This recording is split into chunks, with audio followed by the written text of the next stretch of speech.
Cuidados paliativos é um cuidado de prevenção e proteção contra o sofrimento humano de quem tem uma doença ameaçadora à vida. Arthur, que é uma doença ameaçadora à vida, grave ou severa, é toda doença que pode matar, independentemente do tempo. Então a gente fala demência, esclerose lateral amiotrófica, alguns tipos de câncer.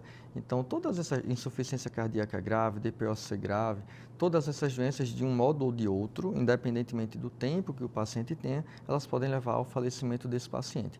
E o que toda doença ameaçadora à vida tem junto com ela e carrega junto com ela é sofrimento humano. Sofrimento físico, espiritual, emocional e social.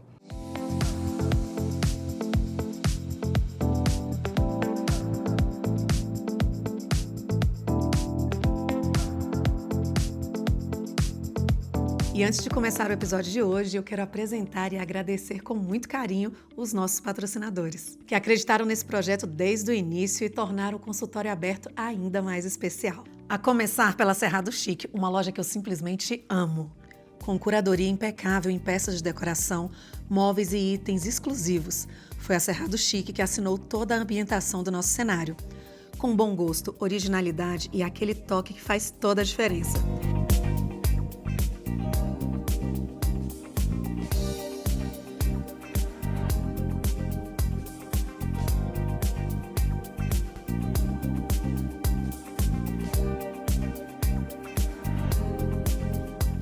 Para você que está nos acompanhando, tem 10% de desconto exclusivo na Cerrado Chic, para que você possa transformar os seus ambientes com elegância. O QR Code já está aqui e o link já está aqui na descrição. E agora eu quero apresentar para vocês a Porão 40, uma loja referência em Brasília que une sofisticação, tendência e elegância em cada detalhe.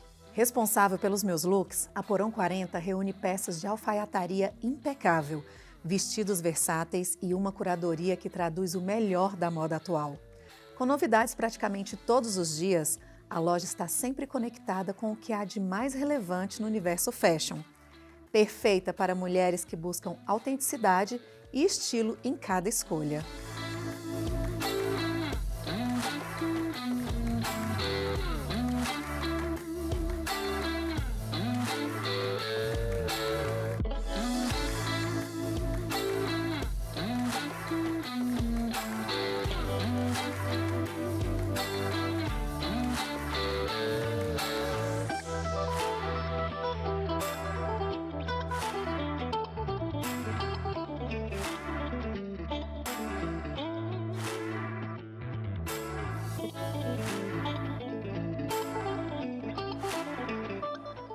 E tem presente para quem nos acompanha aqui. Quem chegar na loja dizendo que veio do consultório aberto ganha 10% de desconto nas compras. Agora corre lá e aproveita, porque estar bem vestida também é uma forma de cuidar de você. E hoje eu abro a porta deste consultório para o Dr. Arthur Luz.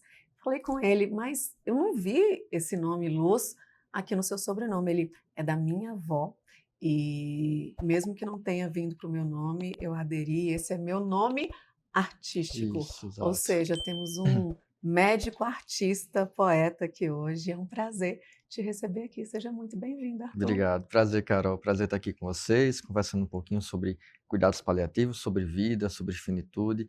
É um tema que a gente precisa falar muito, porque a sociedade desconhece muito sobre isso. É muito importante. Muito obrigado pelo espaço. Eu que agradeço. É o primeiro, né? E que venham e que tenham mais médicos paliativistas aí, né? Depois que nós entendermos o quão importante é. E vamos começar, então. Vamos. Eu falo que aqui no consultório aberto a gente conhece o médico de verdade além do jaleco. Então, Isso. fala das suas formações, do porquê ter escolhido, né, o cuidado paliativo e, dentro da medicina, a sua trajetória. Perfeito. Desde os 6 anos de idade, quando eu via minha mãe trabalhar, ela é técnica de enfermagem, né? Então, ela ia trabalhar, eu ficava vendo ela toda de branco, achava lindo aquilo ali. E eu sempre falei que eu queria ser médico também. Então, eu acho que eu sempre falo que a medicina me escolheu, né? Eu acho que eu fui escolhido por ela. E desde então eu sabia que eu queria ser médico. E eu venho lá do interior do Nordeste, né? Eu morei muito tempo em Açu, conhecido como Terra dos Poetas, mas eu sou de Natal, lá do Rio Grande do Norte. E aí vivi logo no começo que eu nasci lá em Natal, depois fui para Açu, fiquei uns 18 anos lá. Aí vim, depois fazer cursinho em Natal, estudei, depois fiz a faculdade de medicina, por Natal também.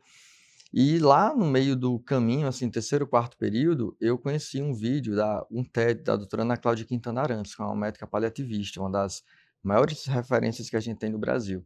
E aí esse vídeo me tocou muito, me marcou muito. Eu lembro que eu estava no terceiro, quarto período, e eu estava um pouco perdido na medicina, parecia que faltava alguma coisa, um pouco mais de toque humano, que eu sempre tive esse olhar um pouco mais diferenciado. E quando eu assisti esse vídeo, eu fiquei muito encantado, muito emocionado, e eu pensei: "É isso aqui que eu quero para minha vida". Isso foi mais ou menos em 2013. Quando foi em 2023, eu acabei a residência de cuidados paliativos, né. Então é uma área que me toca muito pela questão do cuidado, né, o cuidar do ser humano independentemente da doença que ele tenha, independentemente do diagnóstico, eu quero é cuidar do seu sofrimento. E aí isso me move até hoje como um propósito, né, de vida, de amor, sou muito realizado. Eu sempre falo que eu vivo o meu sonho todos os dias. É muito, muito legal. Mas é isso, e aí comecei a escrever também desde 2012, 2013, lá no segundo ano do ensino médio. E aí fui fazendo frases, poesias, poemas, ganhei alguns prêmios e até hoje a poesia me ajuda a tornar o mundo um pouquinho mais leve, pelo menos na minha existência. E você entende que tem uma correlação entre a poesia e os cuidados paliativos? Totalmente, eu acho que a medicina é uma arte, né, então toda arte ela tem que ser trabalhada e ela tem que ser inspirada.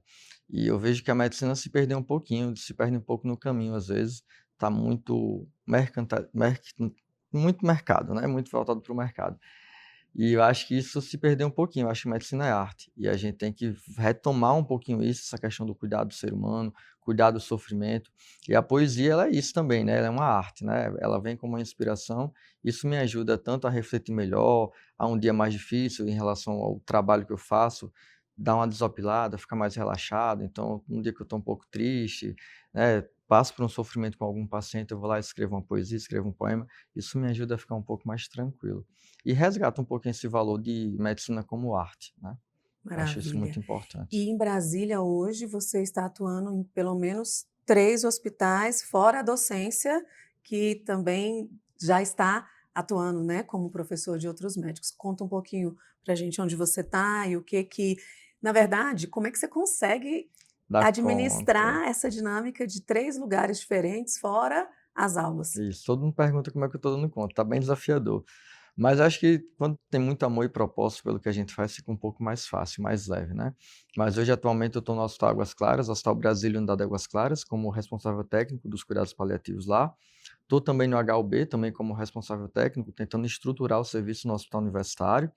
Dou algumas aulas também na UNB, como professor convidado da cadeira optativa de cuidados paliativos, e também agora estou no IGGF, também tocando esse projeto de construir um projeto macro, né, em relação aos cuidados paliativos, porque tudo ainda é muito incipiente, e aí tentando fazer esse trabalho de gestão também e assistência. Então é um grande desafio. E faço também algumas visitas domiciliares de alguns pacientes que eu acompanho, então assim, é um grande desafio, eu não sei como é que eu estou tendo tempo, mas eu acho que o propósito me ajuda a tornar isso um pouquinho mais leve. Você faz atividade física? Tento. Pelo menos umas 3 vezes na semana eu tento dar uma enrolada ali, mas eu tento fazer, Não senão dá não para dá. ficar, né, Não, não sem dá, não dá. senão não aguenta, né. Nossa, eu não aguento, eu tentar dormir pelo menos em umas 6, 8 horas, eu tento, né, não sei, nem sempre eu consigo, mas eu tento. E essa questão da escolha pelos cuidados paliativos, teve alguma história pessoal, teve algum caso na família, algo que remeteu a isso, ou mesmo que depois da escolha você tenha percebido que essa escolha tinha ali um direcionamento ou não? Teve a questão do vídeo, né, do Uhum. que eu falei pra você, mas minha avó, ela faleceu aos 92 anos pós um AVC, teve um AVC, ficou 1 ano acamada, e eu estava nesse período na residência de clínica médica. E eu estava morando longe, né, já estava morando aqui em Brasília, minha avó em Natal, e eu vi o desafio que foi cuidar da minha avó com AVC, né, pós-AVC, acamada, debilitada, fazendo úlcera por pressão, com muitas dores, eu lembro muito da minha tia mandando mensagem para mim, ligando, falando que ela estava com muita dor, e aquilo me moveu muito, e eu penso assim: "Eu não posso deixar as pessoas sofrerem". Então hoje isso me move muito, então eu sempre falo, cada pessoa que escuta, que vê eu falando sobre cuidados paliativos e que é tocada por isso, eu penso que é uma pessoa a menos que vai entender sobre esse cuidado e vai sofrer menos talvez um dia quando alguém precisar desse cuidado, porque ainda, como eu falei, existe muito estigma, muito preconceito, e o nosso objetivo é cuidar melhor e aliviar o sofrimento humano. Então, isso me traz um propósito muito importante. Então aproveita e clarifica para a gente os cuidados paliativos. Perfeito. Cuidados paliativos é um cuidado de prevenção e proteção contra o sofrimento humano de quem tem uma doença ameaçadora à vida. Arthur, que é uma doença ameaçadora à vida grave ou severa, é toda doença que pode matar, independentemente do tempo. Então a gente fala demência, esclerose lateral amiotrófica, alguns tipos de câncer. Então todas essas insuficiência cardíaca grave, DPOC grave, todas essas doenças de um modo ou de outro, independentemente do tempo que o paciente tenha, elas podem levar ao falecimento desse paciente. E o que toda doença ameaçadora à vida tem junto com ela e carrega junto com ela é sofrimento humano. Sofrimento físico, espiritual, emocional e social. Então, sofre pela dor, pela náusea, pela constipação, sofre muitas vezes pela questão do porquê eu, então sofrimento espiritual, existencial, sofre no contexto da angústia, do medo do tratamento, do medo do sofrimento, e a família sofre junto. Eu sempre falo, quando alguém que a gente ama muito adoece, a gente adoece junto. E quando alguém que a gente ama muito vai embora, é uma parte da gente que vai também. E ter esse olhar para o sofrimento humano muda tudo. Muda quem está lá recebendo esse cuidado, muda para a família, porque se sente mais bem acolhida, e muda a gente também, né? Porque essas portinhas do sofrimento não abre só do outro lado, abre aqui dentro também na gente. Então, é um cuidado, né, que a gente faz para todo paciente que tem, sim, uma doença ameaçadora à vida. A gente abarca todas essas dimensões do sofrimento humano. De preferência, deve ser feito iniciado desde o diagnóstico, porque eu sempre falo que o sofrimento ele não começa só no final da vida. Ele começa na hora que você abre aquele papel e está escrito adenocarcinoma. E agora, como é que eu vou enfrentar tudo isso? Né? E deve ser feito por uma equipe multidisciplinar, psicólogo, enfermeiro, assistente social, fisioterapeuta. Nos cuidados paliativos, quanto mais melhor, quanto mais equipe multi, melhor, porque a gente entende que por mais competência que o médico tenha, ele não consegue abarcar todas essas dimensões do sofrimento humano. E a gente precisa trabalhar junto, passando desde o diagnóstico ao processo de doença, de adoecimento, de finitude e luto, se realmente o paciente evoluir para o falecimento. Então, as pessoas falam, nossa, é tão bonito esse trabalho. Eu falo, tem uma beleza ímpar, mas é muito desafiador e muito complexo. As pessoas acham que cuidados paliativos é filosofia, é ligar uma bomba de morfina, e eu digo assim, gente, cuidar dessas dimensões do sofrimento humano é algo muito complexo. Não dá para a gente reduzir isso a caixinhas e tratar todo mundo igual. Então, é um trabalho muito complexo, que requer muita compaixão e muita técnica. Quais são os 5? Repete para a gente. Você falou sofrimento Físico, espiritual, emocional, social. Físico, físico, emocional, emocional, espiritual, espiritual e social. social. São esses. São 4. São esses 4, isso. São Essas 4. 4 dimensões do sofrimento humano. E aí, deixa eu entender melhor na prática como funciona. Você é quem dá a notícia, o diagnóstico, ou no caso do carcinoma, do câncer, é o próprio médico, o oncologista que está ali. Como é que funciona na Na prática? prática. Na prática, todo médico deve ter uma formação mínima de cuidados paliativos para poder conversar, né, fazer uma conversa com a família sobre o diagnóstico, sobre a doença, manejar minimamente alguns sintomas, dor, náusea, constipação e prognosticar. Era o náusea, quando Que é os você tinha sintomas falado, físicos, exato. sim. Uau. Então, a gente tem que entender que todo médico tem que ter essa mínima competência. Só que alguns casos vão ser mais especializados. Aí vai precisar a gente, como especialista em cuidados paliativos, entrar em casos com sintomas mais de difícil controle, refratários, ou estar com a comunicação mais difícil, em um caso mais complexo, e a gente entra. Mas na prática, se for no caso de uma doença oncológica, o médico oncologista dá o diagnóstico e a gente acompanha junto para ajudar no manejo dos sintomas físicos, não físicos, e nesse processo de construção de acolhimento, de consciência diagnóstica, de consciência prognóstica, como é que está lidando com esse processo de adoecimento, como é que você está enfrentando esse processo de sofrimento, de adoecimento. Então, é entender que você não pode simplesmente olhar para o paciente como um ser biológico. Nós somos seres biológicos e biográficos. Entender quem é Dona Maria, o que é que ela gosta, o que é sagrado para ela, o que é lazer, o que faz sentido na vida dela. Isso faz toda a diferença na relação médico-paciente e no melhor cuidado. E muitas vezes hoje a gente vê a medicina muito voltada para a doença, né? É o leito 15, é o adenocarcinoma tal, é a doença tal. E eu digo assim, quem é essa paciente do leito 15? Qual o nome dela? O que é que ela gosta? Como é que ela gosta de ser chamada? Isso, para algumas pessoas, parece muito bobo, mas isso tem um poder de conexão tão grande com outro ser humano que você gera uma relação de confiança que é maravilhoso. Então é um trabalho muito, muito bonito, de E certa forma. muito provavelmente elas conseguem amenizar aquele estresse, melhora talvez dessa forma a imunidade e tem uma sobrevida ali, talvez maior do que teria se não Exato. houvesse. Esse cuidado. Exato, exatamente. Só para puxando um pouquinho o gancho sobre isso, a gente teve um estudo recente assim, de uns 10 anos para cá, vamos fazer essa reflexão. Pegou 2 grupos com pacientes com câncer de pulmão, e aí um grupo recebeu uma abordagem de cuidados paliativos junto ao tratamento oncológico, e o outro recebeu apenas o tratamento oncológico. E pasmem, mesmo recebendo os 2 tratamentos, o mesmo grupo, a mesma terapêutica, o grupo que recebeu cuidados paliativos precoce sobreviveu em torno de 3 meses a mais. Uau. Ou seja, cuidar do sofrimento humano, melhorar a qualidade de vida, isso muda, não pode até não mudar o curso natural da doença, mas ela melhora o tempo de vida do paciente e traz mais qualidade, dignidade, conforto, que esse é o nosso objetivo principal, né? O cuidar do sofrimento humano. É para muito provavelmente, né, cuidar de algo que não se viveu e falar desse sentimento, né, deve ser muito desafiador.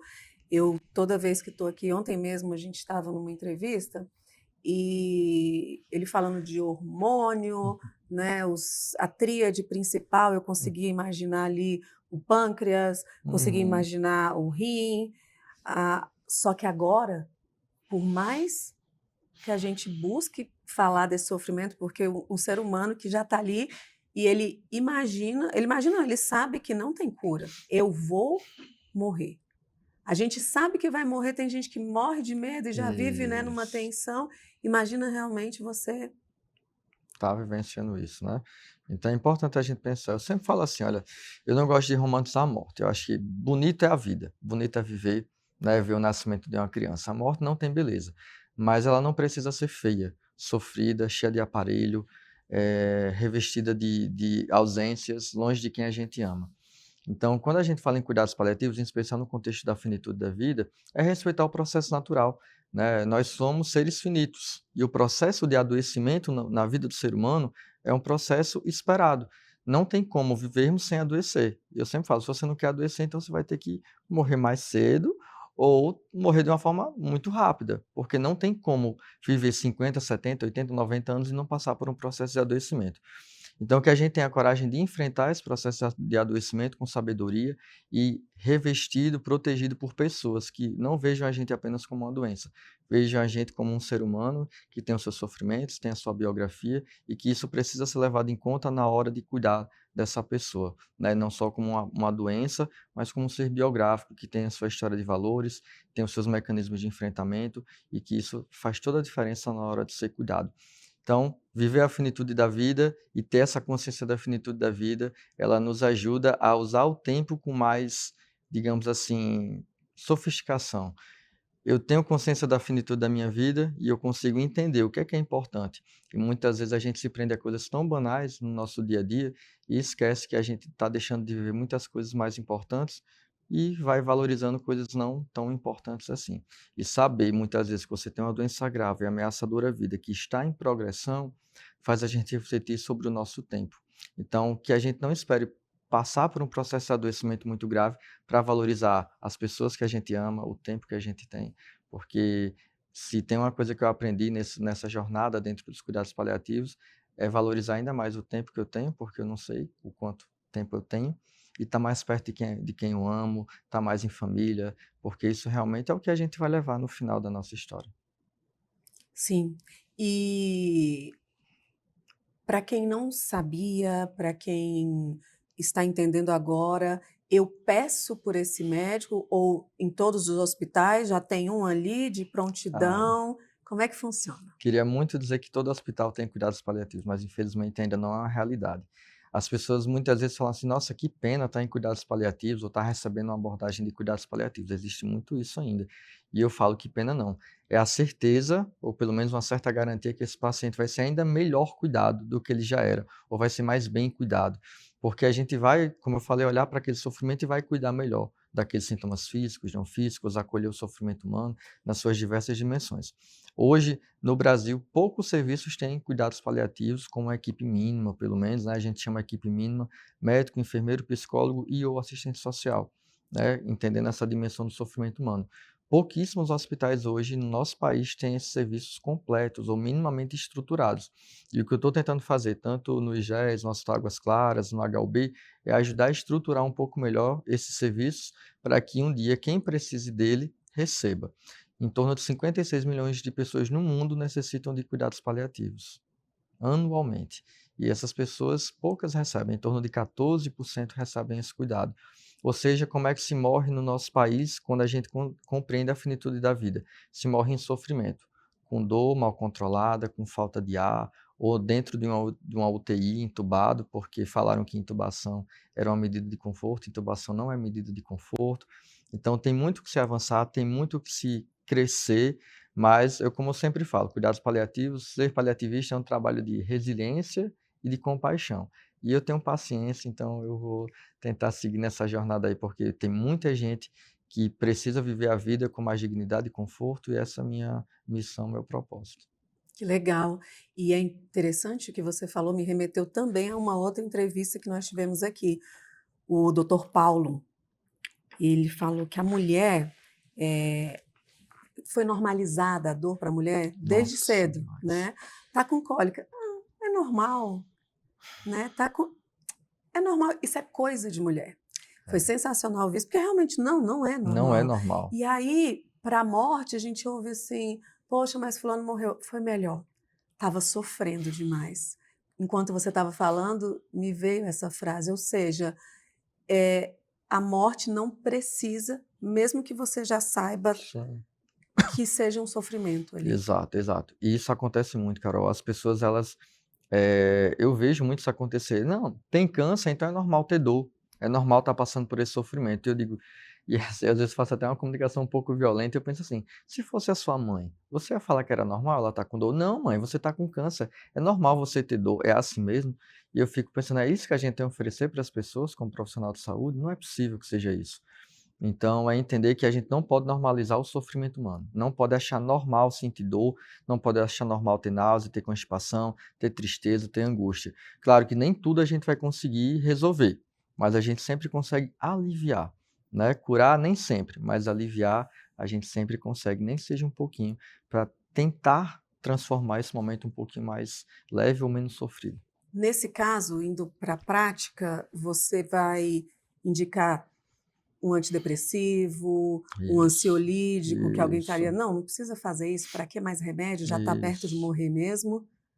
Era isso. tratado meio que assim, então. Era tratado meio que assim. E aí sempre tem muitas medicações hoje, graças a Deus, o avanço da medicina, temos um arsenal muito grande de medicações que ajudam a enfrentar essas doenças, né? Tem muitos recursos hoje que a gente pode utilizar. Lembrar também das medidas não farmacológicas também, então, terapia cognitivo-comportamental, o suporte da psicologia, eh, a fisioterapia, a acupuntura, musicoterapia, né? Então tem muita coisa que dá para a gente fazer e ajudar. Algumas não têm tanta evidência, mas é sempre muito importante a gente tentar ofertar como uma forma de cuidado, tanto terapêuticas, medicamentosas, como não farmacológicas também. Sempre tem o que fazer. Eu imagino que já tenha se percebido isso, ou é uma intenção da medicina paliativa pensar que você está também reduzindo o adoecimento familiar. Porque Sim, se eu vejo que o meu ente querido está medicado, né, isso, continua sorrindo, eu sei que ele vai, porque a depressão vem para o outro, é como você falou, um isso, adoece, então eu acredito que você também previne isso. bastante coisa ali durante esse processo de luto. E a medicina paliativa Verdade. atende também os familiares? Como? Perfeito, perfeita pergunta. A gente cuida, e como eu falei, quando alguém que a gente ama muito adoece, a gente adoece junto. E a família é espelho do paciente, né? No sentido que aquele paciente que está com dor, que está com falta de ar, você imagina, você vê alguém que você ama muito nesse processo, e alguém olhar para você, ou olhar para o seu pai e dizer assim, não, é assim mesmo, vamos fazer o quê? Não tem mais O o que que eu posso fazer. fazer? E aí eu sempre falo que o não ter mais o que fazer é um atestado de incompetência, porque sempre tem o que fazer. Não é possível que a gente se forme, né, faça toda uma formação, 6 anos, residência, e a gente olhe para alguém e diga assim, é assim mesmo, não tem o que fazer. Então, sempre tem o que fazer, entender que a família é um ponto muito importante que a gente precisa cuidar também, porque ela sofre junto, passa por esse processo junto, e aí vem muitas vezes a questão da sobrecarga do cuidador, que muitas vezes idoso cuidando de idoso, ou um filho, né, cuidando de um paciente que também está em sofrimento, e você vê que essa sobrecarga também gera um adoecimento em quem está cuidando. E a gente tenta também resgatar esse familiar para cuidar melhor dele, para que esse processo também, para quem está cuidando, seja um pouquinho menos sofrido. Por isso que é tão complexo. É por isso que não tem nada de simples em cuidados paliativos, é um trabalho muito complexo. Às vezes parece simples porque as pessoas não conhecem, mas tem uma complexidade muito grande, que só compreende isso quem trabalha com isso todos os dias. Doutor, quando eu te vejo falando isso, e várias vezes isso já aconteceu aqui ao longo das entrevistas, é pensar que pouquíssimas pessoas, porque muito provavelmente esses cuidados hoje só existem em hospitais particulares. Isso. Então, e nem todos, como você Nem falou, todos. em pensar que nem nessa hora, né, é um serviço que pode dignificar tanto. Exato. Nós vamos ter, espero, assim como você, mais pessoas tendo essa oportunidade, mas a maioria da população não tem acesso, né? Não, a maioria da população não tem acesso, e aí a importância, né, tanto das entidades privadas, né, como gestores, enxergarem a importância dos cuidados paliativos, isso é muito importante, a gente agrega valor em saúde, isso é muito significativo. E dentro do Sistema Único de Saúde, a gente agora tem a Política Nacional de Cuidados Paliativos, que está sendo implementada no país inteiro, vão ser mais de quase 1.400 equipes em todo o país. Então, é permitir que essas pessoas, independente de onde estiverem no nosso país, recebam minimamente esse cuidado. Eu sempre penso que a gente não precisa nem muito longe. Muitas vezes aqui no Distrito Federal, você vai na farmácia de alto custo para pegar uma medicação um pouquinho mais caro, que vai ajudar no controle de uma dor, e muitas vezes falta essas medicações. Então, falta uma metadona, falta uma morfina, e quando você vai ver o preço dessas medicações, gira em torno de 20, 15, 30 reais, e falta, às vezes, essas medicações. Então, não dá para a gente enxergar isso e achar que isso é normal.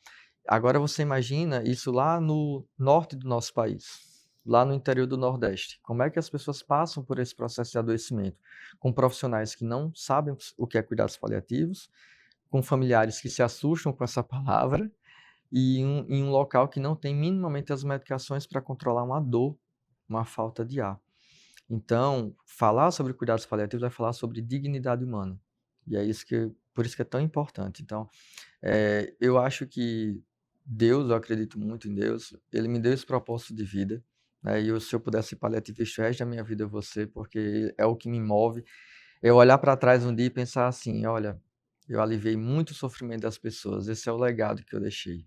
E isso para mim não vai ter preço, né? É uma missão que eu tenho na minha vida. Se essa fosse a minha última pergunta, ele já teria respondido, né? Mas prometo que eu vou ser criativa.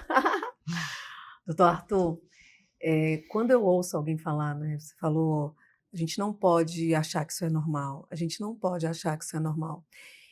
Não é a primeira vez, não só desde que o consultório aberto está na ativa, mas desde a minha casa de infância com a minha mãe, que tem 77 anos e já deve estar aposentada pela Secretaria de Saúde aqui do DF há pelo menos aí, não sei, no mínimo 5, 6, 7, 8, acho que mais tempo. Não tem medicação, não tem lençol, não dá para trabalhar, porque vocês, e quem está ali na linha de frente, chega revoltada, ela chegava revoltada. Isso. E tantos anos depois, ouvi a mesma situação, que o medicamento de 20, 30 reais não tem. E não é só você, eu estava conversando com a Andréia Chaves, que trabalha no SAMU, é uma psicóloga, e também de pessoas se suicidando porque faltou o medicamento. E que também tem um custo, e cada um vai se revoltando, mas e aí, a gente não pode normalizar, e o que vamos fazer? O que vamos fazer, eu acho que é ser resiliente, né? É tentar ser a mudança que a gente quer no mundo, como Sim. trouxe Gandhi, né? Eu acho que a gente tem que tentar não ser, digamos assim, comprado pelo sistema. A gente tem que ver isso, claro, se revoltar, mas pensar, tá, e o que é que eu posso fazer para mudar essa realidade? Como eu, dentro do meu microcosmo, como médico paliativista que trabalha no HUB, que trabalha no IGES, como é que eu posso sensibilizar as pessoas? Como é que eu posso buscar uma forma de atuar melhor, de brigar, de certa forma, né, com o outro, para tentar angariar essas mudanças, essas transformações? Porque se a gente achar que é assim mesmo, aí realmente o mundo fica sem esperança, né? E sem esperança a gente se torna vazio, não tem como não ter esperança. Eu não sei se pelo meu perfil e também pela minha personalidade e essa palavra, né, o esperar, fé eu tenho. E só por, né, por ele eu estou aqui. Agora, esse movimento de ter sempre assim, o que que eu posso fazer? Existe uma lista que eu posso assinar? Uhum. Existe algo que eu posso fazer? Que ação eu posso ter? Porque pensando aqui, né, deve ter, vou te fazer um paralelo que eu fiquei sabendo aqui nesse consultório, Uhum. uma gerontóloga, né, que trabalha junto ali com a geriatria, falou que a Juliana, que eu achei sensacional, foi também uma entrevista que, para você, se ainda não assistiu, tá lá nos nossos primeiros episódios. E ela falando que existe uma lei, como você falou, às vezes quem está ali é só um filho cuidando daquele idoso Isso, e ele tem 3 ou 4. isso. Existe uma lei que ampara e obriga, né, essa divisão, ou seja, tudo bem, você não quer dar o seu tempo aqui, cuidar, então você paga. Eu sei que já é tão desafiador. O brasileiro já não gosta de lutar por Não. direito em quase nada, né? Ele abre Uhum. mão de tudo, é por isso que funciona, né, as coisas do jeito que são. E eu entendo, porque é desgastante. Sim, Aí você vai falar em mexer com advogado, é desgastante. E isso. imagina numa situação dessa de doença, esse De filho que já está ali no vulnerabilidade. sofrimento, entrar em um processo. Mas, gente, se tem minimamente uma solução, igual deve ter Isso, também alguma lei com relação a essa questão dos cuidados isso, paliativos, que você tenha o direito de chamar ou de pedir algo de alguma isso, forma, né. exato. Exato. Agora, com a política nacional, a gente tenta realmente acreditar que isso vai chegar mais na ponta para as pessoas, né? E existe já algumas resoluções do CFM, né, que permitem, falam sobre cuidados paliativos de uma forma muito clara e que a gente tenta também trabalhar isso. Se vê muito, ainda se vê muito essa questão da obstinação terapêutica, né, que é fazer ou submeter o paciente a medidas desnecessárias ou potencialmente inapropriadas, que a gente chama. E hoje a gente já está vendo um movimento diferente. A família já fala assim: olha, meu pai ou minha mãe já acompanha com o médico tal, com o doutor Arthur, e isso aqui a gente já alinhou que não era valor para o meu pai receber. Ele não quer ser entubado, ele não quer ser reanimado, porque a gente já fez uma construção em conjunto com a família e com o paciente sobre o que era valor para ele. Que situações seriam essas que não são adequadas ou corretas? Olha, se a gente pensar que tem um paciente num contexto de fim de vida, ou seja, com uma doença ameaçadora à vida muito debilitado, muito grave, onde não tem mais proposta de cura para esse paciente ou para nesse contexto desse adoecimento, e se entende que a manutenção de algumas medidas vão ser apenas prolongadoras de vida de uma forma artificial e que aquilo não é valor para seu João, para Dona Maria, a gente tende a respeitar. E entender que o não fazer essas medidas não é abandono, não é eutanásia, não é negligência, é respeitar o processo definitivo da vida, considerando os valores e preferências daquele paciente.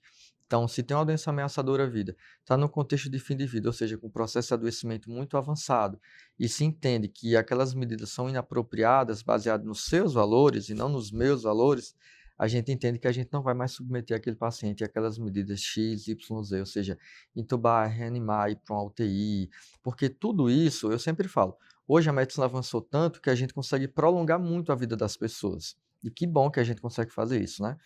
Mas isso tem um custo. E quando eu falo em custo, não é custo financeiro, é custo humano. Toda hora alguém furando meu dedo, a luz na cara porque eu tenho um ambiente extremamente claro, frio, gélido, longe das pessoas que a gente ama. Então, será que isso ainda faz sentido? Não é sobre merecimento, é sobre proporcionalidade. Pode até ter indicação, mas será que para Dona Maria, para seu João, aquilo ali faz sentido ele viver daquele jeito a partir de agora? Será que a vida é apenas um prolongamento de tempo? Será que a vida não é mais sobre intensidade do que quantidade de tempo? Eu sempre penso isso, né? A vida que vale a pena ser vivida não é a vida que durou 100 anos. A vida que vale a pena ser vivida é aquela que durou 20, 30, 40, 50 anos e olhar para trás e olhar e falar assim: que massa, eu vivi uma vida muito boa. eu ajudei a cuidar do sofrimento humano, eu cuidei das pessoas que eu amava, eu aliviei dores, eu ensinei pessoas a se tornarem seres humanos e profissionais melhores. Para mim, hoje, com 33 anos, eu posso falar que, de certa forma, a minha vida já valeu a pena ser vivida e que cada dia a mais que Deus me der já é uma vantagem no tecido do tempo. Você me fez perder minha linha de raciocínio aqui, vou ter que ler a pergunta. E eu fico feliz por isso, sabe? É engraçado, tem bastante tempo que eu falo que se eu também morresse hoje eu vou tranquila. Isso. E às vezes é difícil para as pessoas compreenderem isso, sabe? Porque eu fui de verdade a melhor mãe que eu pude, que eu sabia ser, Isso. porque eu só tenho um filho, né? E eu fui a primeira vez mãe de uma criança, depois eu fui a primeira vez mãe de um adolescente. Hoje eu estou sendo a primeira vez mãe de um adulto de 20 que a gente nunca consegue enxergá-los como adulto e vira uma confusão nessa hora.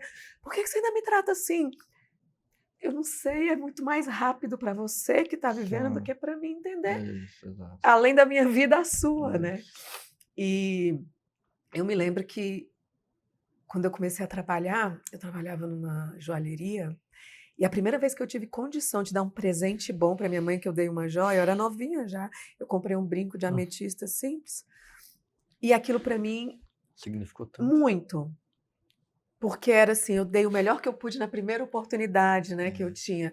Isso falando de presente, porque ela gosta, mas eu sempre estive presente. Eu vou à casa da minha mãe, durmo lá até hoje.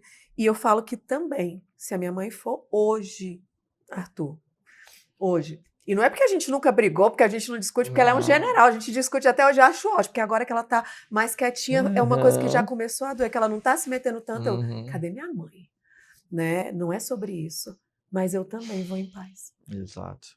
Ela pode ir e não vai ficar do lado de cá culpa e nem remorso, o que eu não fiz. Exato. E essa é a beleza, né? Eu Como acho que essa é a beleza. profissional, vou para a igreja, peco, participo. Agora mesmo, na próxima semana, eu vou estar servindo na igreja num evento que vai ter. O que eu pude fazer, de verdade, assim, desejo que cada vez mais as pessoas possam entender isso e viver assim. Exato. Porque é muito bom viver sem o medo de se não houver amanhã. Isso. E por que você está fazendo isso tudo? Não, eu penso, eu quero muito. Mas se for, Sim, eu também vivi o tá melhor que eu tudo pude. bem. Eu briguei o tanto que eu quis. Exato. Eu amei da forma que eu sei, Isso, o quanto eu exato, quis exato. também. Isso é a vida, né? Isso é a vida. É isso. É muito complexo a gente, né, fazer esse movimento do pensar, cara, eu já vivi uma vida que valeu a pena ser vivida. E cada dia que eu tiver a mais é um dia a mais para ser vivido. E que bom. A gente muitas vezes vê o copo o copo mais seco do que cheio, né?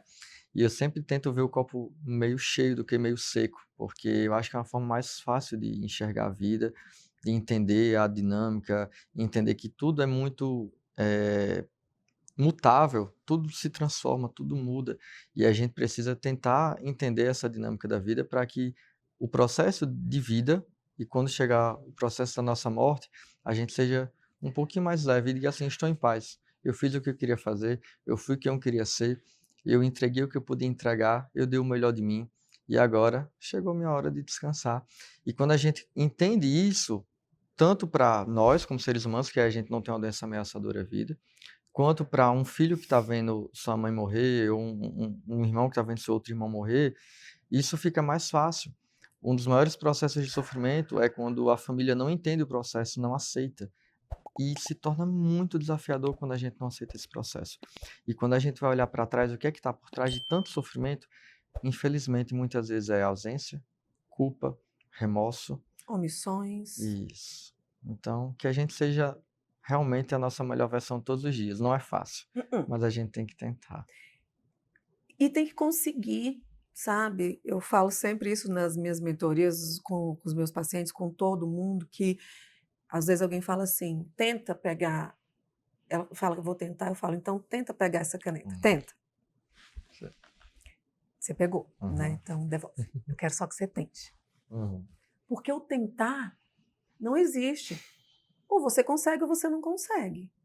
Né? Então, faz o melhor que pode. Há esse movimento, eu incentivo aqui.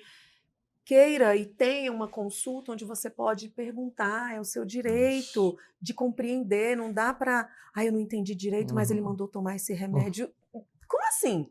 Né? Então, a cada vez que eu procuro entender, porque só o conhecimento vai libertar. Só o conhecimento. E ter essa capacidade, Carol, como você falou, de entender o processo de adoecimento é muito empoderador. Você toma Sim, o poder para si, e hoje a gente tem que entender que a medicina mudou. Essa forma de fazer medicina, onde o médico ditava tudo que tinha que ser feito, tem que tomar o remédio porque quem manda sou eu, quem sabe melhor sou eu.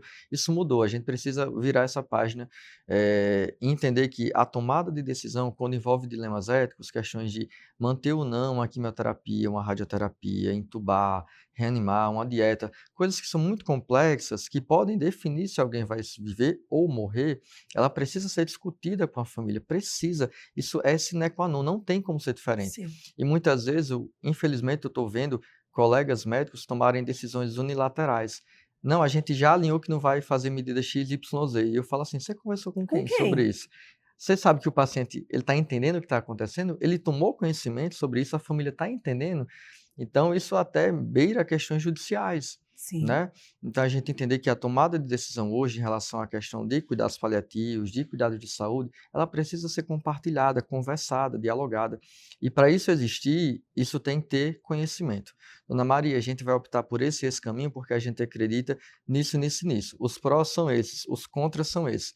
O que é que a senhora pensa sobre isso? Olha que bonito, né? Você perguntar o que é que o paciente pensa. Dá para comprar? Quantas vezes eu já perguntei para um paciente, dá para comprar essa medicação? É em torno de R$ 70. Ah, doutor, vai ficar um pouco pesado. Não, tudo bem, vamos ver aqui se tem outra que a gente possa mudar. Então, você realmente colocar o paciente dentro do contexto do cuidado, dele participar de verdade do cuidado. Isso faz toda a diferença. Porque ele ainda está ali Exato, e exato. muitas vezes, se estiver compreendendo, entendendo tudo, você falando me faz pensar sobre. Eu sei que é uma conversa difícil, não quero ter essa conversa, não gostaria, mas acredito que é digno também ter essa conversa. Se eu for falar com a minha Isso. mãe sobre algo, você vai falar: Ô Carolina, você nem sabe quem vai primeiro, porque ela não gosta dessa conversa. Aham, É muito engraçado. é. Por mais que ela já É tenha. E muito as pessoas cultural. da saúde, normal, eu me lembro, eu novinha, minha mãe falando assim: nem para morrer eu vou dar trabalho, porque elas já fizeram seguro. Uhum. O profissional da saúde entende que a vida ali Isso, pode, né, acabar, então ela já tem toda essa isso. questão funerária, paga, enfim. Uhum. Ela é uma graça, mas a conversa sobre isso não. Só que para pessoas que aceitam, e talvez é digno você conversar, independente da pessoa estar doente ou não, porque, gente, tem gente Exato, que cai, principalmente dependendo da exato. idade, quebra ali um osso, tem uma embolia, morreu e não teve oportunidade, ou parou de Isso, falar, não teve oportunidade de exato, e decidir, decidir, né. E nem se é doador de órgão ou não. exatamente. Então o que que acontece? Nós, como povos de ocidente, a gente não conversa sobre isso. Eu lembro, né, quando eu era pequeno, falava de alguma coisa sobre morte, menino vira essa boca pra lá, vai ficar atraindo morte. E aí eu falo assim, gente, eu falo isso quase todo dia, sigo vivo aqui do mesmo jeito, graças a Deus. Então, falar sobre finitude, sobre morte, isso não vai atrair, isso vai me ajudar a planejar melhor o meu futuro, independentemente do que for acontecer. Isso tem um nome, isso se chama diretiva antecipada de vontade. A diretiva antecipada de vontade é como se fosse um seguro de carro, um plano de saúde que a gente faz, que a gente não quer usar. Mas se um dia precisar, eu vou tê-lo. Então, o que é isso? É se um dia tiver um processo de adoecimento muito grave, onde eu não puder mais manifestar as minhas vontades, eu vou ter alguém que vai respeitar essa minha vontade porque eu deixei aquilo escrito, eu deixei aquilo em prontuário, eu conversei com o meu médico. Então, isso é muito importante para que a gente não passe por sofrimentos que a gente julgava desnecessário. Vamos dar um exemplo prático. Na minha percepção, ser traqueostomizado, que é aquele respiração aqui pelo pescoço, não é valor na minha vida receber esse tipo de procedimento. Então, se eu não, para mim pessoal, então se eu não conversar isso com ninguém, não deixar ninguém designado sobre isso, talvez eu possa sair daqui, sofrer um acidente, ter que passar por um procedimento desse, e aí quem é que vai respeitar a minha vontade? Não vão respeitar porque ninguém sabia, eu nunca conversei isso com ninguém. Então, a diretiva antecipada de vontade, também que a gente chama de testamento vital, nos ajuda a planejar melhor o cuidado diante de uma doença ameaçadora à vida, para que os meus valores como ser humano, como ser biográfico, seja validado e respeitado. Você nunca tinha falado sobre isso com ninguém? Ah, Da traqueostomia? já tinha falado. Muita Ah, gente já tá, porque sabe. eu já ia te falar. Então, ó, já tô Já sabendo, tô se você for sabendo, o não primeiro. vou deixar, né?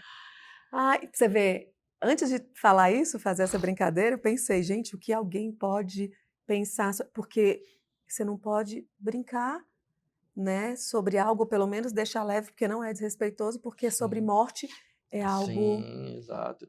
Eu sempre falo assim, ó, às vezes eu falo brincando assim, o que é que eu pergunto para as famílias muito, né? O que é que a senhora entende sobre cuidados paliativos? Esse nome lhe dá mais conforto ou medo? As famílias ficam meio assim, doutor, não gosto muito não. Às vezes eu falo assim, lá vem eu com minha capa preta e foice. É? Falo brincando assim, né, descontraindo, porque não é sobre morte, é sobre vida. Cuidados paliativos é sobre vida, é sobre dignidade, qualidade de vida, conforto, respeito de valores, respeito de preferências, alívio de dor, alívio de falta de ar, ou seja, é sobre vida, não é sobre morte. Então, quando a gente entende isso, essa mensagem chega para as pessoas, a gente não precisa ter medo de ser acionado uma equipe de cuidados paliativos. A gente tem que ter medo de sofrer o que não precisa sofrer, pelo simples fato de ter um preconceito, Sim. né? Isso que não pode acontecer. Ou uma cultura, que é Isso, uma das coisas mais difíceis de mudar, sejam em empresa, isso, seja muito. onde for, mas é uma cultura, né? Tanto que na Isso. cultura mexicana, por exemplo, a morte ela é vista de uma forma Sim, totalmente o Dia dos diferente. Mortos é comemorado. Na Índia, os corpos, né, dos familiares colocado fogo às margens do Rio Grande. Então, os povos em geral, tirando do México, mas em geral, os povos do Oriente, eles têm essa naturalidade melhor com o processo de morte. É como se a morte fosse algo a ser vencido a todo tempo, né? Você tem que lutar, você tem que vencer. E eu digo, gente, não precisa ser assim, né? Porque essa luta, esse empenho em tentar vencer algo que não dá para vencer gera muita energia. Vamos lutar em viver melhor, vamos lutar para ter uma vida sem menos dor, né? Com menos dor, com menos sofrimento. Isso que a gente tem que se empenhar. Você já leu o livro A Morte é um Dia que Vale a Pena Ser Vivido? Isso, Você da acredita doutora que eu Ana Cláudia. comprei esse livro? Eu não li esse livro. É Eu tenho dessa, esse livro aqui, eu me É essa lembrei autora que eu agora. falei agora no Ela começo, que é do do TED. TED, Isso, ela que é do TED, exatamente. É minha grande doutora inspiração Ana como Cláudia. paliativista. Ela que desde 2013 tocou assim minha alma nesse movimento e me fez me tornar paliativista que eu sou hoje. É sobre isso. Vou ler. E Leia. você tem que escrever um. Então, já iniciei escrevendo um livro, eu já estou escrevendo um livro. Eu acredito que até meados do próximo ano, no máximo, eu devo estar publicando, se Deus quiser. Eu tenho muita poesia, muito poema que eu também tenho, e acho que eu vou fazer um compilado aí disso também. Mas ajuda muito, né? O escrever, a arte nos ajuda a sobreviver, né? Sim, Nesse mundo caótico que a gente está vivendo. sim. Não é a pauta do paliativista, mas acredito que faça sentido. Outra coisa que na cultura ocidental não é padrão e leva a um grande sofrimento para quem fica é a questão de falar sobre seguro de vida. Sim, exato. Gente, nos Estados Unidos, eu já ali nasceu, tem um corretor, né? Porque quanto mais cedo, e hoje existem políticas que não se permite, inclusive, né? A não ser pessoas já com um Sim, conceito ou com grandes empresas, ou que precisam de sucessões, ou que têm sociedades, conversam sobre isso. Mas quantas pessoas poderiam ter organizado, né, melhor para isso. deixar a família melhor se entendesse que está tudo bem fazer Falar sobre o isso, né? plano de saúde. Isso. Tem gente que também não agora entendeu-se, mas às vezes é tão mais importante fazer, inclusive, um seguro de vida. Sim, E hoje em dia, não sei se você sabe disso ou se você tem, você pode, você chegou a 60 anos, 30 anos, né, fez o seguro por 30 anos e continua bem, está saudável e quer reaver aquilo ou quer fracionar aquele valor com a sua família, é possível também. É como se fosse ali meio que uma previdência. Se morreu, você vai deixar sim. quem você ama de Isso, verdade melhor, isso. Exato. né? Mas é algo também que assim, não quero saber disso. Vão ficar esperando a minha morte? Olha É, isso. é. O planejamento faz toda a diferença, né? É como se fosse uma viagem, né? Eu não vou viajar, por exemplo, para Chapada sem colocar gasolina, sem checar se o pneu está calibrado. Então, quanto mais você se planejar, em geral, menos risco de sofrimento e de intempéries aí a gente vai passar. E como professor e preceptor hoje, né, desses cuidados paliativos, como você avalia a educação brasileira nesse sentido ainda? Um grande desafio, né? Surgiu uma lei, acho que em 2018, que coloca na grade de medicina a cadeira de cuidados paliativos como obrigatória. Então, isso já foi um grande avanço e também foi via a doutora Ana Cláudia que ajudou a criar esse processo, esse projeto de lei. E hoje, todos os estudantes de medicina precisam ter uma mínima experiência ou vivência sobre cuidados paliativos. Na HUB, dentro desse movimento, a gente já está fazendo isso. Em outras faculdades também já está acontecendo esse movimento. Porque muitas vezes o que acontece?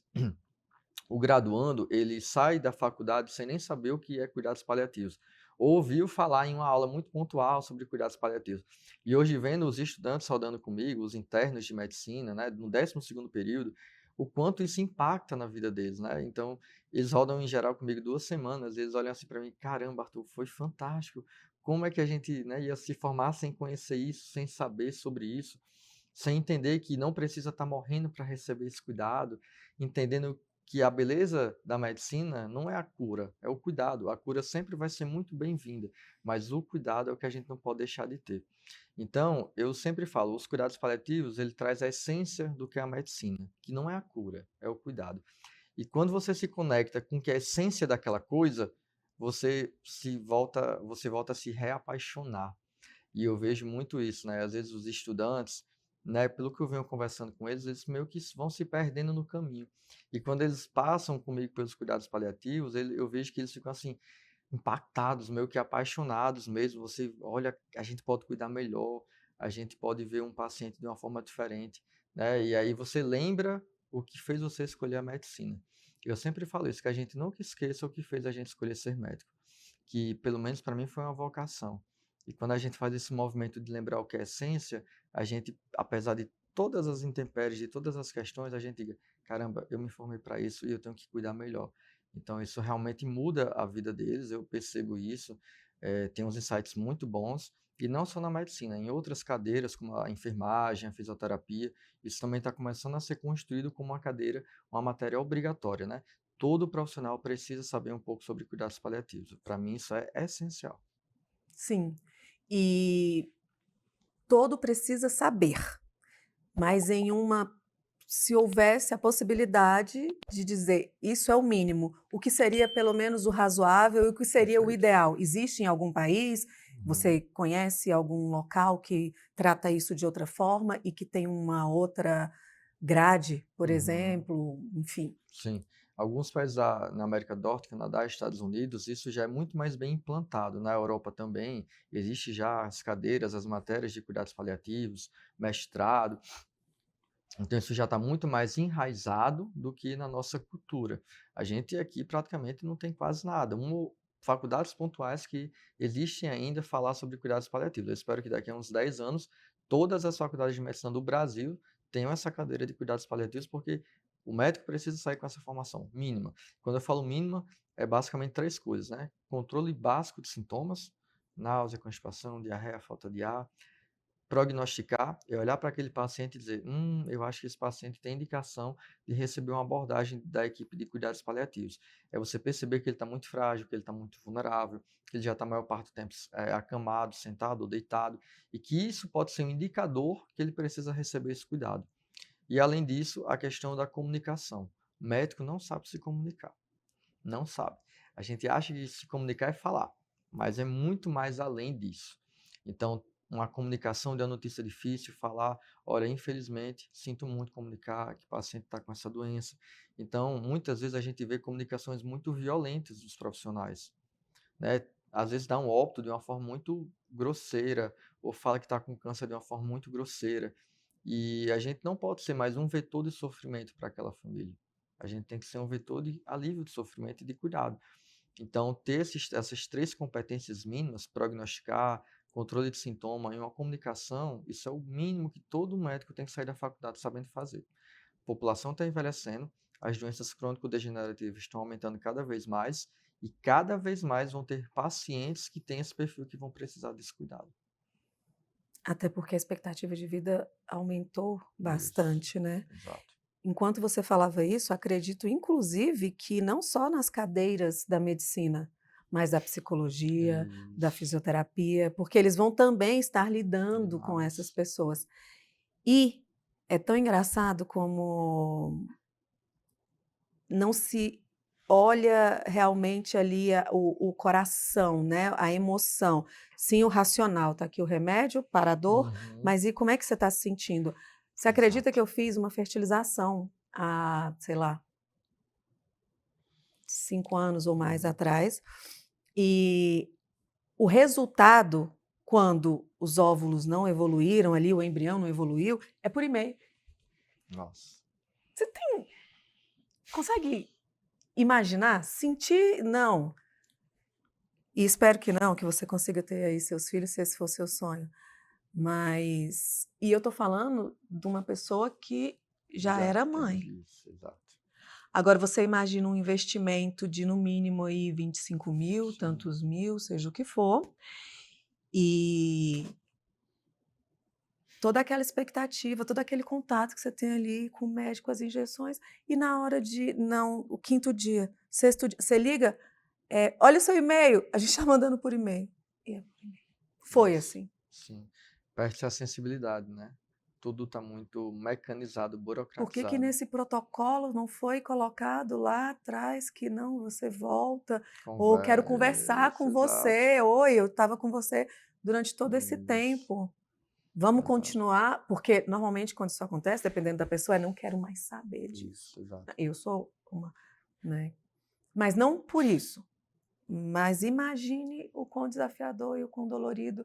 E não deixa de ser um óbito.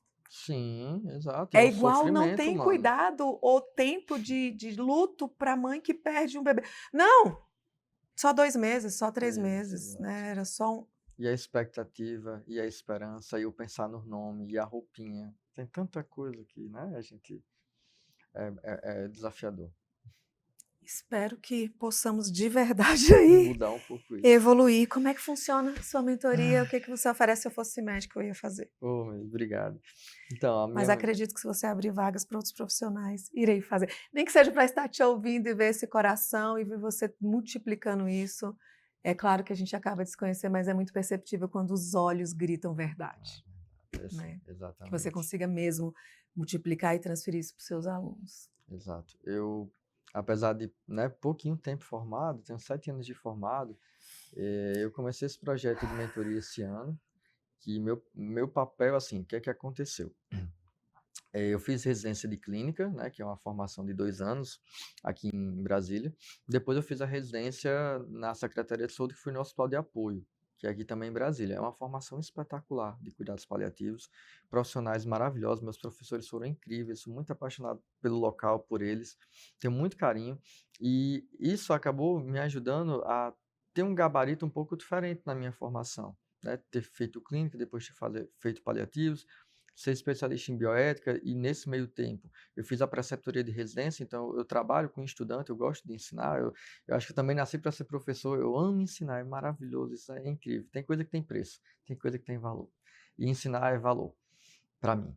Então, a mentoria, ela muitas vezes dentro da formação hoje, alguns colegas fazem a pós de cuidados paliativos. E a pós, ela é muito voltada para a parte teórica, não tem tanta prática, porque não tem como ter muita prática, né, numa pós-graduação de cuidados paliativos. E a minha formação foi muito prática, foram, né, mais de 3.200 horas, 60 horas semanais em um ano, né, de cuidados paliativos. Então, essa prática, ela acaba que nos dá um know-how um pouco maior para que a gente consiga capacitar outros profissionais. Então, é a prática, é a nuance, já estar nesses trabalhos de gestão, que acabam que hoje o paliativista fica muito na assistência, mas o paliativista precisa aprender a ser gestor também. O gestor do hospital, ele não quer saber apenas que cuidados paliativos é legal. Ah, é legal, melhora a qualidade de vida. Ele sabe disso, todo mundo já sabe disso, quando você conversa um pouquinho. Ele quer saber o que é que isso está impactando no serviço dele. Então, o paliativista precisa aprender gestão. E na mentoria a gente trabalha tanto a melhor parte assistencial, melhorar as práticas assistenciais do colega que já é paliativista, quanto também treinar essa parte de gestão, essa expertise da comunicação. Então, eu tento passar tudo isso, tanto de uma parte teórica comigo, por aulas online, trocas, grupos de WhatsApp, quanto também me acompanhando em algumas vezes a minha parte profissional na prática mesmo, me acompanhando numa reunião familiar, numa visita domiciliar. Então, você tem uma parte teórica e prática para que você, na sua prática como paliativista, possa colocar isso de uma forma um pouco melhor. E o curso online tem o mesmo objetivo, mas em virtude de não conseguir talvez impactar Isso, tantas pessoas presencialmente, ou você desenhou, porque isso também dá para multiplicar depois, né? isso, exato. É um outro perfil, né? O curso vai ser basicamente cuidados paliativos para médicos não paliativistas, Ah, levando aquela lógica de todo todo médico médico. precisa ter uma abordagem em cuidados paliativos. Então, essa é a ideia, né? Seja o médico que está na UTI, no box de urgência, no pronto-socorro, todos eles têm que ter essa mínima competência. E muitas vezes não tem, não é porque não quer, é pela formação mesmo, que isso não existe na nossa formação de graduação. Eu acabei em medicina em 2018, tive pouquíssimas aulas e contatos com cuidados paliativos. É porque um professor meu, ele já tinha essa sensibilidade um pouco maior e a gente acabou tendo esse contato um pouco maior. Mas, de vias gerais, na graduação, tem muito pouco contato. Então, o médico sai sem saber minimamente sobre isso.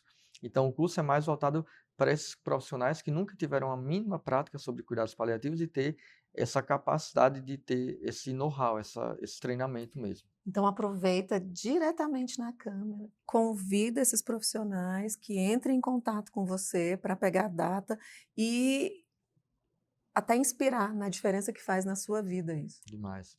Então, convido a todos. Acredito que até meados de agosto agora vai estar saindo esse curso para médicos não paliativistas, para que vocês possam, né, se profissionalizar melhor e ter essa mínima abordagem e capacidade técnica de trabalhar com esses pacientes, porque, como eu falei, cuidados paliativos você pode até não gostar, mas é um caminho sem volta.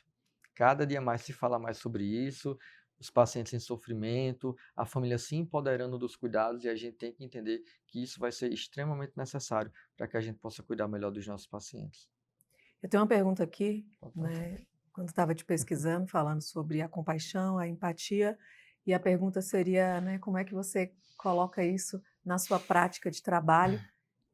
Para mim está bem claro, mas acho importante, né, responda. Eu acho que você faz isso no dia a dia, né? É, é, quando os residentes, os internos, eles rodam comigo, eles percebem que tem coisa que é só no dia a dia mesmo, na prática, né? Mas é um olhar diferente, é o toque afetivo, né? É o pegar na mão, é o baixar o nível do paciente, né? No sentido do paciente estar acamado, e eu vou lá, fico de joelho ali, quase que de joelho de cócoras, né? Conversando ali, olho no olho. Então, é essa sensibilidade, sabe? Do olhar diferente, do toque, do perguntar, Dona Maria, como é que você está? O que é que está acontecendo? Como é que você está lidando com tudo isso? Eu não fico lá perguntando só sobre como é que está a sua dor. Eu digo, além da dor física, tem outras dores, né? E como é que está o coração? E como é que está sendo passar por tudo isso? Então, esse movimento do ouvir o outro de uma forma que ninguém escuta, tem uma frase, tem uma pergunta que eu sempre faço para os meus pacientes, é o que é sagrado para você? Olha aqui, quem é que já ouviu falar sobre isso? Algum médico já lhe perguntou o que é sagrado?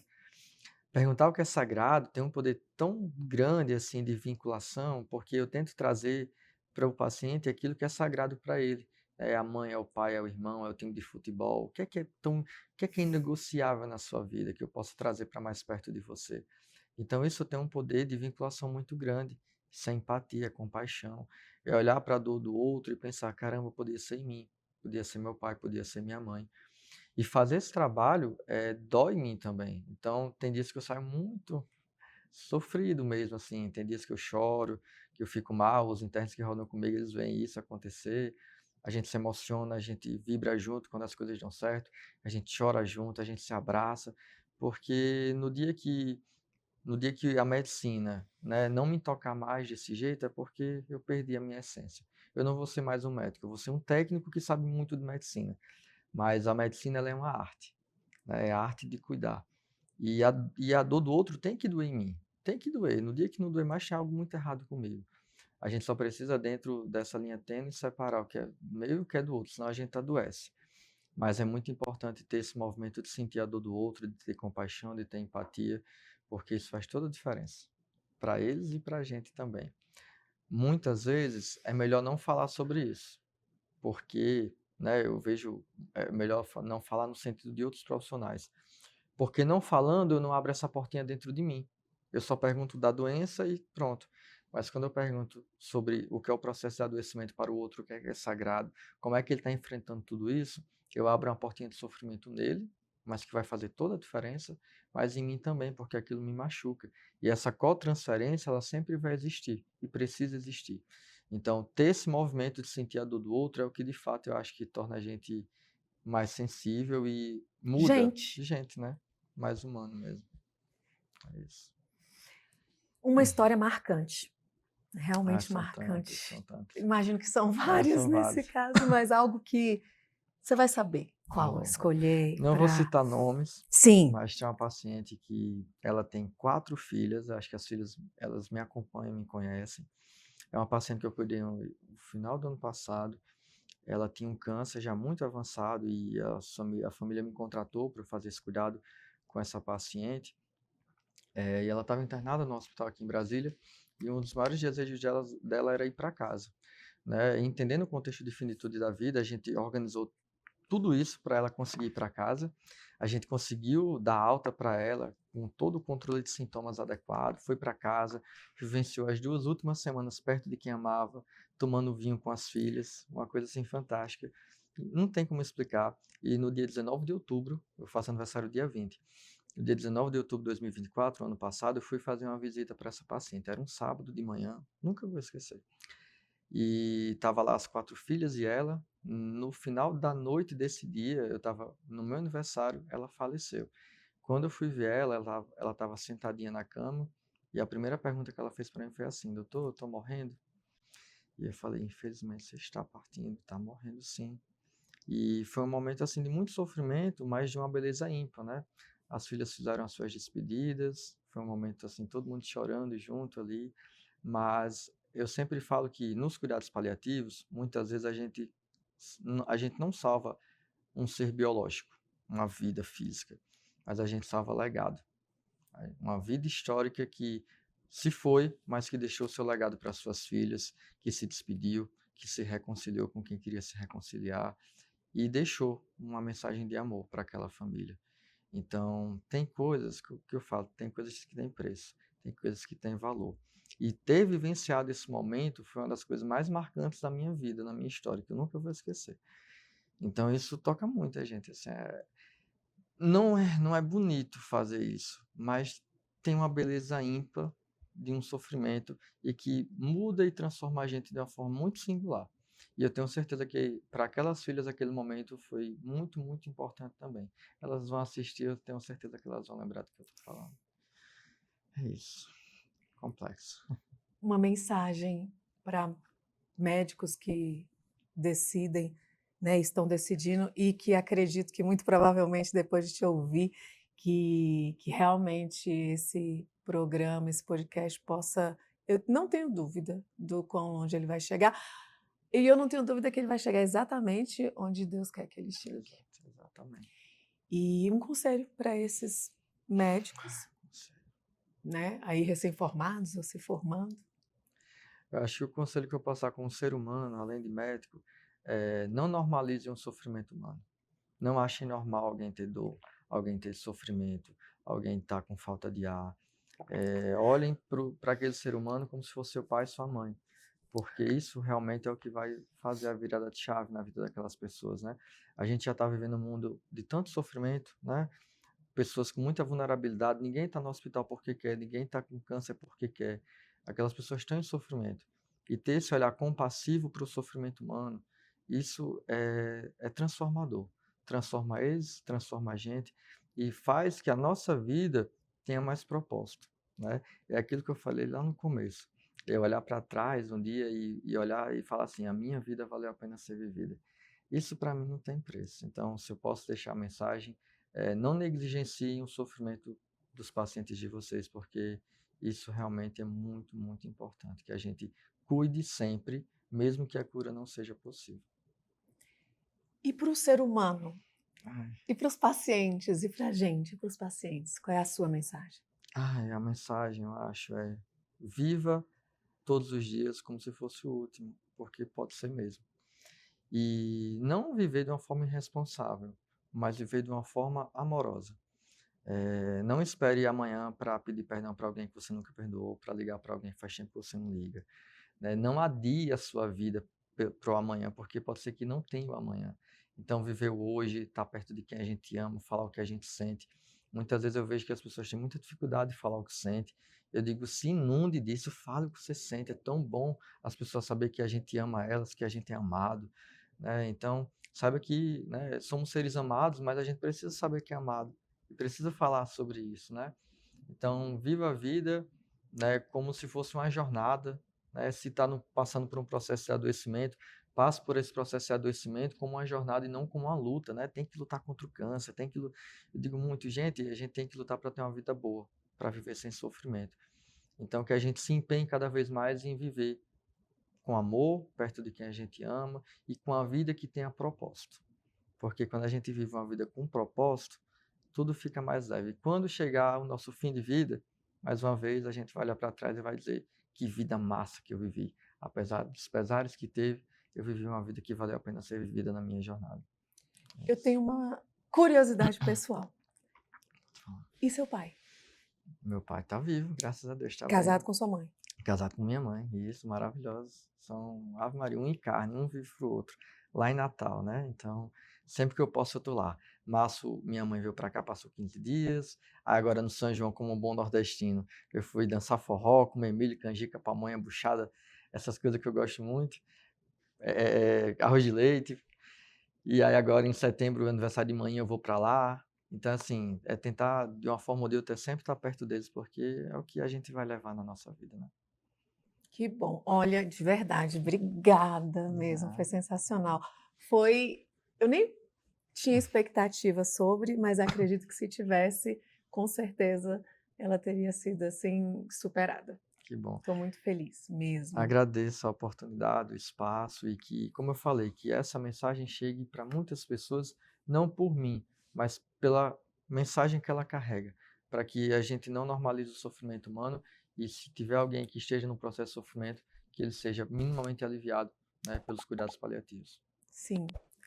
E é isso, nada a dizer. Terminei realmente em total silêncio, não por não ter o que falar ou por ter é porque realmente a mensagem, né, que você carrega fala por ela. E até o próximo Consultório Aberto.